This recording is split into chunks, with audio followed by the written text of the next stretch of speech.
sarà questo focus, questo approfondimento su un mercato che è diventato molto importante per il mondo delle fragranze e della profumeria, il Middle East. E a parlarcene sarà un vero esperto di questo settore, non solo delle fragranze. Lui si definisce un uomo di marketing, ma con una speciale passione e amore per le fragranze e per i profumi, soprattutto di nicchia e di lusso, ma anche un conoscitore molto approfondito di quella regione. Ed è Shahzad Haider, che ringraziamo molto di essere qui con noi. 41 anni, nato in Pakistan con un esercito di fratelli e di sorelle, an army of brothers, of sisters spread all over the world, che si sono ormai distribuiti un po' in tutto il mondo. Lui vive a Dubai da anni, dove è chairman della Fragrance Foundation Arabia, che è un'organizzazione ovviamente commerciale, ma che ha anche il compito, vorrei dire, non so se è un'espressione opportuna, ma anche di educare, anche di promuovere un certo gusto e anche di promuovere degli scambi tra la cultura olfattiva medio orientale e quella occidentale. Il Middle East è diventato importante non solo, noi occidentali abbiamo questo riflesso automatico per cui pensiamo a questi nuovi paesi come posti dove andare a vendere, che ovviamente è così, ma il Middle East la cultura olfattiva del Middle East è diventata così importante perché le essenze, i profumi di quelle terre hanno un crescente successo nella industria della profumeria. Di tutto questo ve ne parlerà Shahzad, che è anche direttore di uno dei dipartimenti di una delle facoltà di moda francese, ESMOD, che ha sede a Dubai, quindi è un eclettico in questo settore. Dopo la sua presentazione avremo il piacere di invitare sul palco un nostro amico, Chandler Burr, che da poco è diventato parte del comitato tecnico di fragranze. Chandler Burr è uno dei perfume critic più noti al mondo ed è anche un curatore di bellissime mostre, e tra queste vorrei ricordare The Art of Scent, che ha appena chiuso al Museum di Arts of Design di New York. Con lui Shahzad avrà un po' una conversazione anche più libera rispetto alla presentazione. Shahzad, it's your turn. So, yes. First of all, how we say in the Middle East, Assalamu alaikum. Very good morning to everybody who's attending. We will try to get a little bit of sneak peek into the fragrance industry of the Middle East. I would like to share some of the information, some of the outlook more towards the consumer marketing. What do they like, how they're behaving, what is the trend happening, a little bit of sneak peek so that we get a little bit of feel about what is happening in that side of the world. And then I'll be honored to have discussion with Chandler on few of the points which interest everybody. So I will try to start my presentation with a small, very, very small video, if I can ask to play a small video.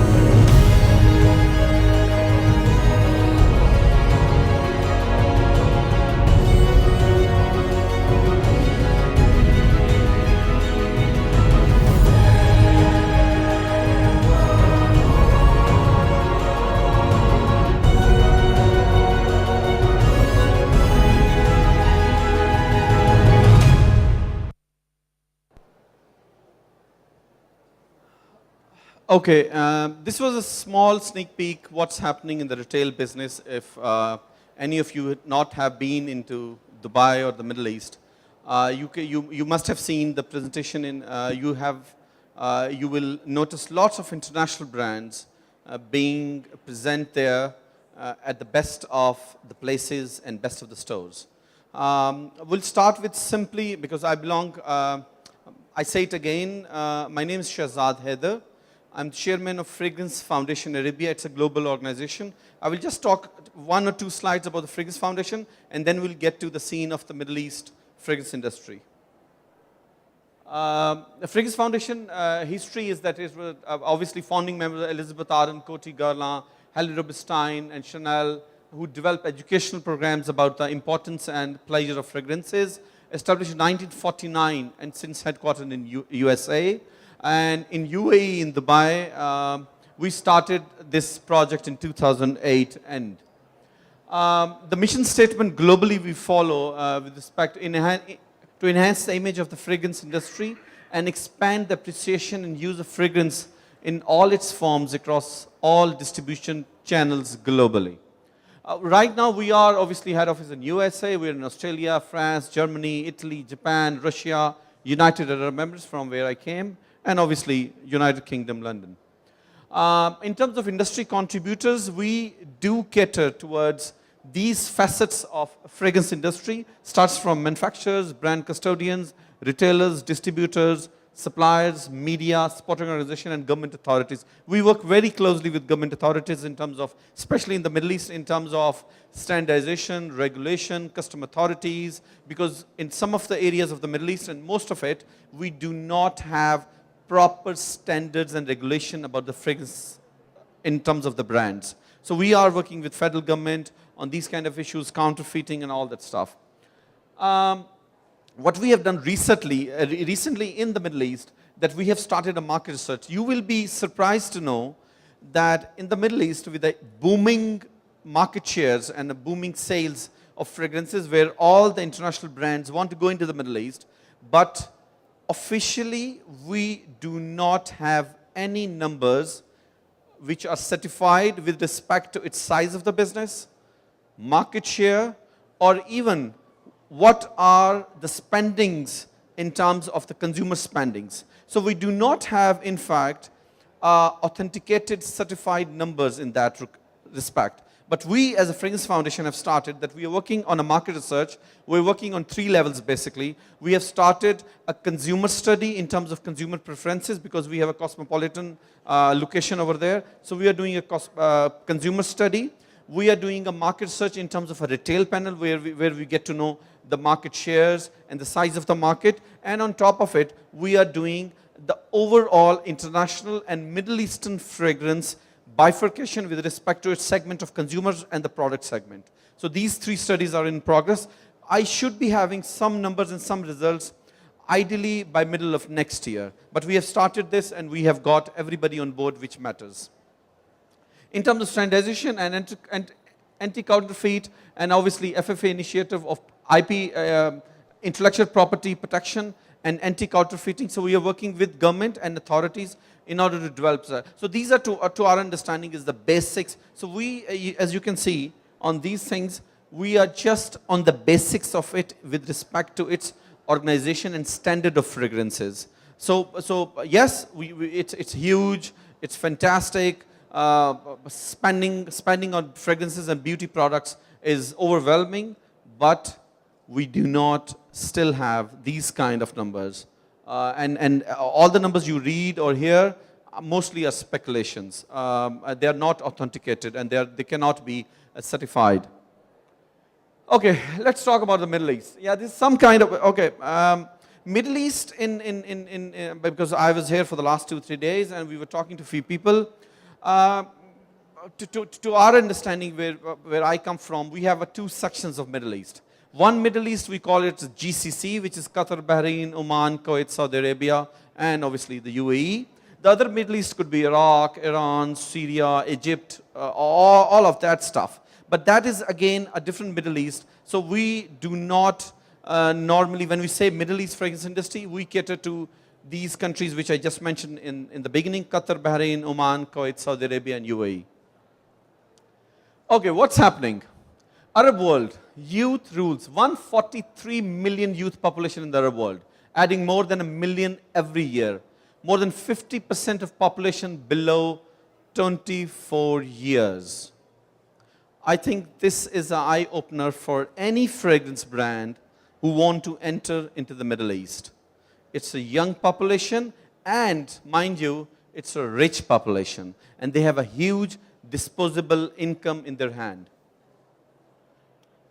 What's growing? Sizable growing. Saudi youth spend around $266 per month on their personal indulgence, their personal stuff. And in UAE, Dubai, and other Emirates, it's around $370 per month.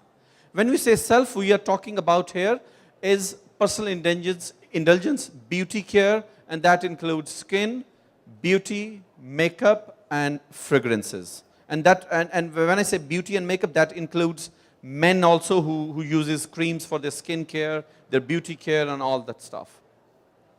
A young and growing population means marketers are looking at a huge and increasing proportion of young minds listening to their message and evaluating their brands. Let's talk about online media. Online media, which is, maybe it's a surprise for you guys, online media is growing at a very, very fast pace.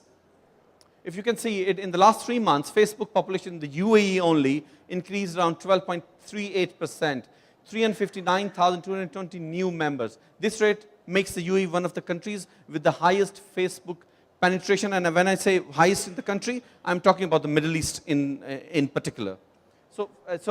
And if you can see this, the entire graph, how it's going crazy, because there is so much, mostly people who have a lot of money to spend on themselves, they and they have a lot of time on their hand as well. So they have money and the time. In Europe and in the rest of the world, the people who have money, they don't have time. But in Middle East, the people who have time, they have lots of money. Okay, so and they're free because they're not doing anything, but they have a lot of money.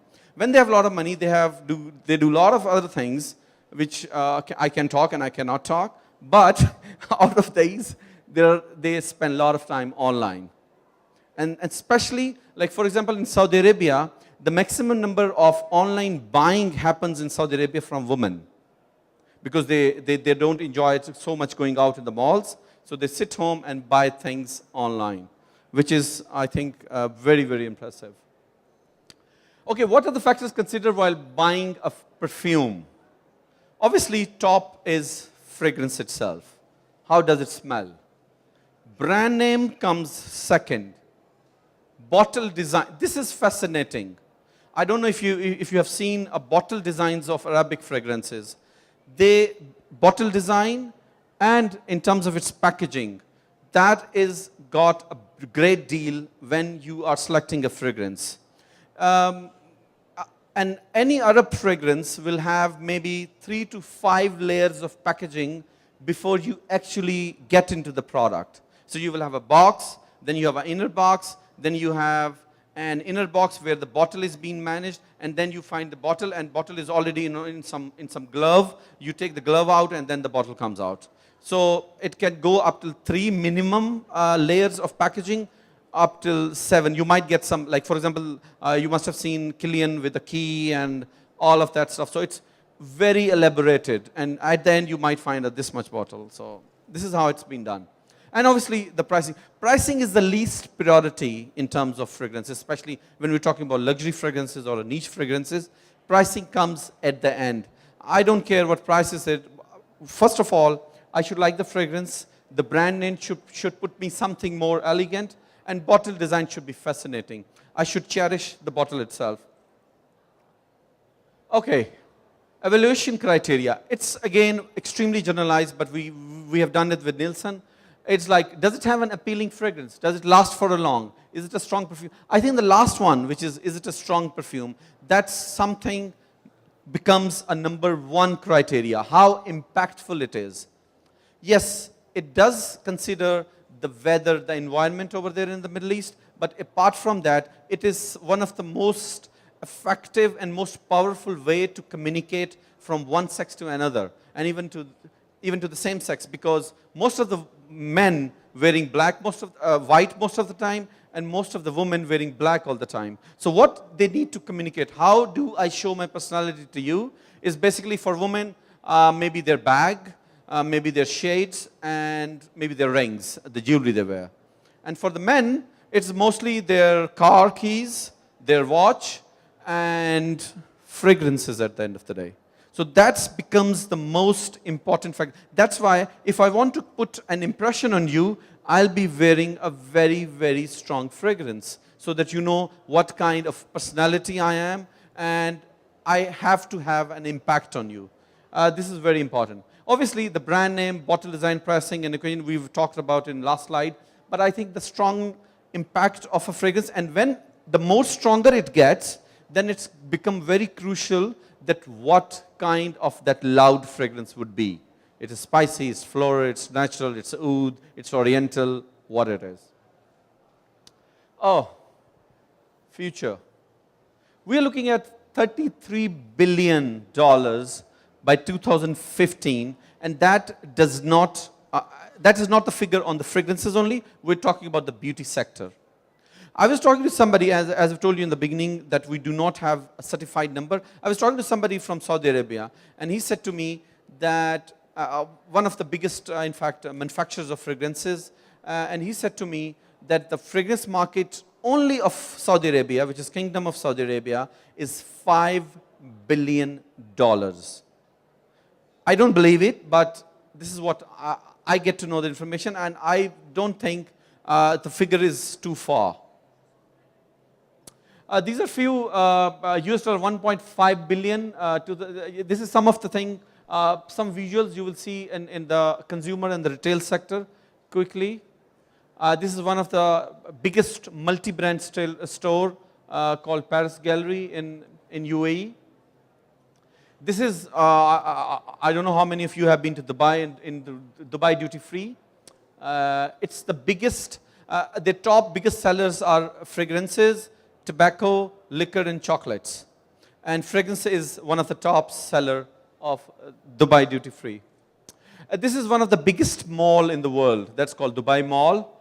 And it has, and by the way, I just heard 2 weeks back, they issued a press release. They are extending it more. So they're developing it, making it a more bigger mall. I don't know where is the end to this. Grazie mille. Thank you. Thanks a lot. Thank you. So what I want to do is, I think the most interesting thing, what we had talked about, is distributing some perfumes. So let's start with that. And if you can just give us, Francesca, if you can give us one blotter for him and one blotter for me, and let Shahzad know which perfume, which one do you want to start with, Shahzad? Let's start with Amouage. Okay. One of the things that Shahzad and I have been talking about a lot is, and obviously something that you all think about a lot, something that the large licensees from L'Oreal to Estee Lauder to Coty to LVMH think about a lot, is what are the tastes and preferences of each market? And we all know, can you hear me? Oh, the translators can't hear me? Sorry. What are the perfume? God, that sounds loud. Is that really loud? One of the things that we think is very interesting and it's very, very important is this perfume going to perform in the world? All of the, as you know, all of the names of the perfumes are protected worldwide. The concept is protected worldwide. Because of the ease of transporting these things, they really have to work worldwide. One of the huge exceptions, to my mind, there are two huge exceptions. Asia in general, China in specific, and the Middle East. And I think that the Middle East is the most different. Would you agree? Yeah, definitely. No, for sure. It's very different because it's not. It's because we never talk about it, but I really want to share with you. Fragrance in the Middle East is not a cosmetic. It's not add-on. Fragrance is embedded in culture and religion. We wear fragrances not because it's a cosmetic, we like the way we use shampoo or soap. Fragrances are basically part of our daily ritual. In some days of, for example, Islamic days, it is basically you get blessed if you are wearing a fragrance. So it is something far beyond a cosmetic. It's not for us. For fragrances is part of us.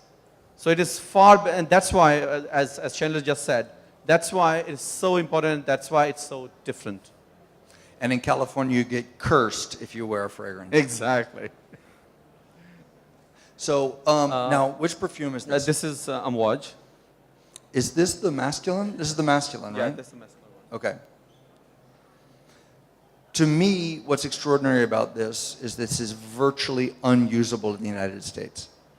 There are very few men who would use this. There are very few women who would use this.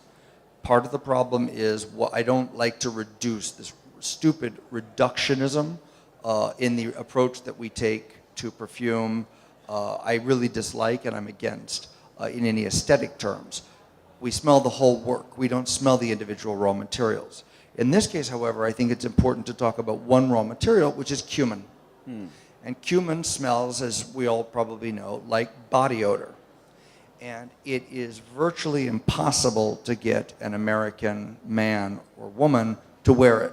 Yeah, because I think we were discussing yesterday about this also, and especially this particular fragrance, we in fact smelled it together, and with the Middle Eastern perspective, I was saying to him that in the first note, if you take the top note, it is a bit strong, but if you do it for 2 minutes and you feel about it, the second and the third notes are very fresh and floral, and if you smell it, the first it hits you, and then it goes down, and then you see second and third notes being very fresh and floral, which is very, very European. So what I really got impressed with this combination of this floral and with impactful oud fragrance is definitely the combination of it, which I have not been experienced before in any fragrance. But I think the challenge what Amouage have with this fragrance, because I have not used it well. Wait, you mean you haven't experienced this combination outside the Middle East? No, I have not. That's what you meant? No, not even in the Middle East. Oh, really? Even in the Middle East, no, I have not seen. This is this the unique, combination. This combination, I have not smelled it before. Huh? Interesting. I have not, and maybe, and that's where I was going, because I think the challenge behind this kind of a combination is that the impactful fragrance, which is I think very, very striking, I think that will remain for some time, and I don't know if that floral and that's fresh and the natural kind of fragrance can stick to you for a longer time, because the first note will definitely have a long, deep impact on your body, but I'm not sure how long it, but if Amouage is able to contain both balanced for a longer time, I think that is a great deal. That's what I feel about it. Yeah, it's extraordinary. I don't know if you know this, but the Yves Saint Laurent perfume, Kouros, does anybody, who knows what Kouros smells like? Okay. Kouros is in the top 20 list in France. It has been in the top 20 list, I think often in the top 10, since it was introduced. Kouros does not even appear on the American list. It's nowhere. And it is very much like this. Exactly. It is a hugely animalic body odor perfume. Yeah. And Luca Turin once said to me, you know, in Arabia, among Arabs, you know, they love that. Americans, you know, you put that stuff on and they say, go take a shower. And you put it on Japanese and they say, I must now commit suicide. Suicide, yeah. So. Should we go to the next? Yep, next one. Yeah. I love this. I absolutely love this. It's nice. It's beautiful, right? What is the name? I forget the name of it. It's the recent one. This is So this is Byredo 1996. No, Inez and Vinod. Inez and I think this Yeah. girl and boy. I think it's absolutely wonderful. Now, what do you think? There's a strong, this is not to me in any way a perfume that I would associate with the Middle East, but I think, having talked to you, that this is something that could do well because it has a power. See, because I chose this fragrance particularly today, basically, because to my understanding, this is, I think, the next big international brands going to the Middle East. That's what I feel about it. I think this is next big thing from the Middle East, from the international world going to the Middle East. I will not be surprised if it becomes one of the top sellers in the Middle East. Yes, in the Middle East. Because it's, see, we need to appreciate and we need to consider the learning process of Arab consumers there. Yes, they have been a fan of oud and they have been fan of agarwood and all of that, but they are traveling, number one, and then they are being exposed in front of international floral fragrances, and they are on the line of the likingness towards floral, fresh, aromatic notes. And I think this is again, this is another one, second one, which do not have a dominant note, but it is a combination in a set balance, if you agree with me, and it has an impactful also. I think it's a combination not in the way we just experienced Amwaj, but it is, I think, a balanced between the high and the low notes. And if you smell it, see, it is, to my understanding, it is strong enough to stand one of the top sellers in the Middle East. What I think is interesting about it is it has a very, very, very strong cucumber opening, which is a very strange green. It's a water, but not cologne at all. Yeah. You can smell underneath. It's actually a cousin of the Amawad. Exactly. A distant I didn't want to cousin. say that. Yeah, no, absolutely. Yeah. I would find it difficult to wear. It's not an aesthetic that appeals to me personally. I find that the thickness, the weight of it. No, I'll wear it. I'll wear it every day. Would you? I'll wear it every day. It's fantastic. It's fantastic. I find it to me, it would feel like wearing armor. You know? I don't agree, but yeah, no. Yeah. No, I love this. Okay, let's talk about next one. Tola.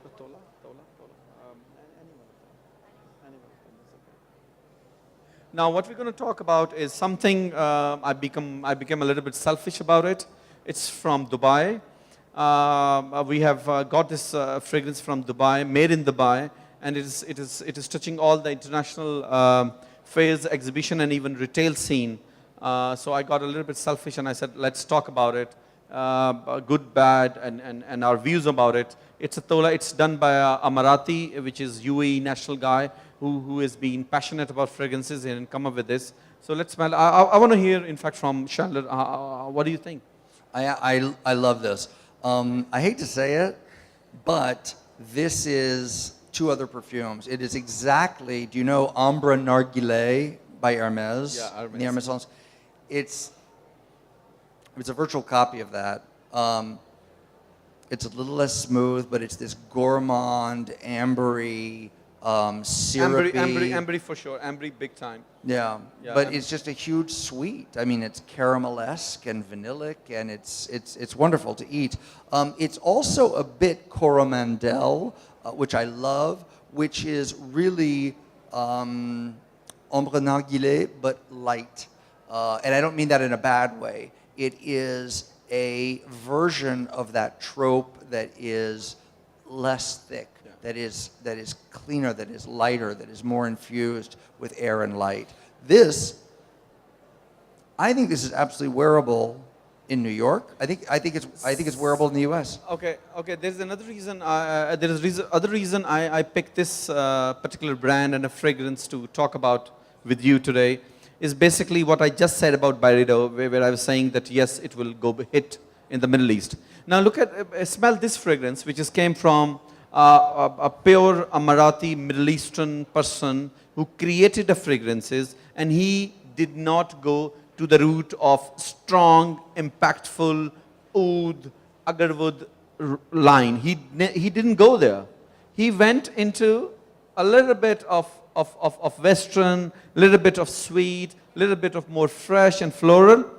That is the thing, that's the trend I was trying to prove with Barredo, and that's why I believe Barredo will rock. And that's what, because look at this, and if a Marathi can create these kind of fragrances, going away from the oud and the impactful line of fragrances, if we are creating these kind of fragrances, that's mean there is a shift in Middle Eastern consumers. I think they had enough of oud and oriental, and now we are getting into a new era where we are going to experience and experiment a combination of these two worlds, and I think it will become a one world very, very soon. I think there's something interesting about this, which is there's a fundamental difference, also a break in style, in aesthetic school. This is abstract expressionism. Yeah. This refers to nothing in the real world, and you could say, well, yes, you just use the word caramel and you use these, but it's not caramel, it's not syrup, it's not these other things. There's nothing I know that really smells like this. It's abstract. It doesn't have a real world reference to me. The older ones do. The older ones, you smell the rose, the cumin, the wood, and that's a completely, which is a figurative approach to it, and it's Rembrandt versus Rothko. Yes, I think this fragrance, I think, is a signal to all of us, international as well as Middle Eastern fragrance industry. I think it's a signal. It is, you can say, it is a kind of sign that we should not stick to one route of fragrance lines. Look at it, a fragrance which is so floral, coming from the Middle East and going international. I think this is what I was thinking around 5 years back, and now we have this fragrance in our hands.